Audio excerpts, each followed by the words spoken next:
It's not a fantasy. You know it's not a value that someone made up in their head. You have seen evil, grotesque evil. Yeah. The only way there can be real values of good and evil Yeah. is if there is a mind that defines those values prior to the human mind. Because if there is no mind prior to the human mind, then it's all relative. It's all a cosmic crapshoot. You've got your definition. Boko Haram has their definition. Yeah. Al-Qaeda has their definition. Nobody's right. Nobody's wrong. It's just a matter of what's your opinion, what's your prejudice. You know better than that. As a child soldier in the Congo, you saw evil. You know it's real. And that is one of the best reasons to believe that God exists. Because you've experienced something that is so horrendous, so violent, so evil.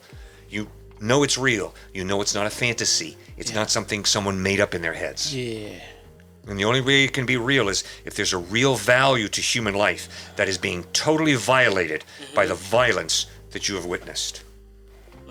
So that would be my first piece of evidence for you for God's existence. Sto, do you have something to add to that? Yeah, I think God reaches us all in different ways. You know, I think if you experience evil, even from childbirth, I think everybody has some type of concept of a God. Yes. I think sociological studies show that around the world. Yeah.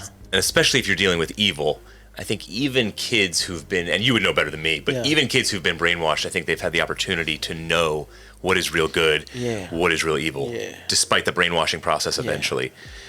And so I go right to Acts chapter 10, where you have Lydia, a seller of purple.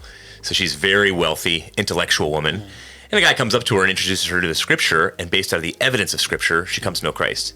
Then you have a slave girl who is enslaved, and she comes to know Christ through, obviously, being broken out of that bondage. So she needed that type of justice. Then you have a centurion who is this, blue-collar, tough guy, who oftentimes, this kind of backs up a lot of what we experience. A lot of these types of guys need a miracle. Give me a miracle and I'll believe. And what does this guy get? He gets a miracle, right? He gets the earthquake that happens within the prison. Yeah. So I think whether it's a child soldier, whether it's me, whether it's any one of us, God is going to reach us in different ways. That's what Scripture says. And I think that makes a lot of sense. I mean, look how many Muslims right now, by the thousands in Africa, are coming to know Christ through dreams by meeting Christ.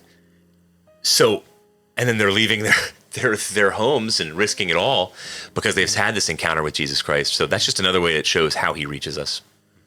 Nice. Going back to the calling and the work that you do, because a lot of people, even like myself, I got introduced to you guys based on what you do through the school, the university.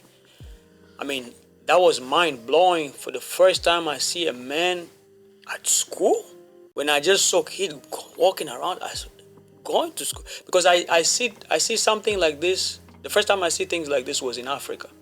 That's where I saw ministers going in the market, going to school, going like on the street.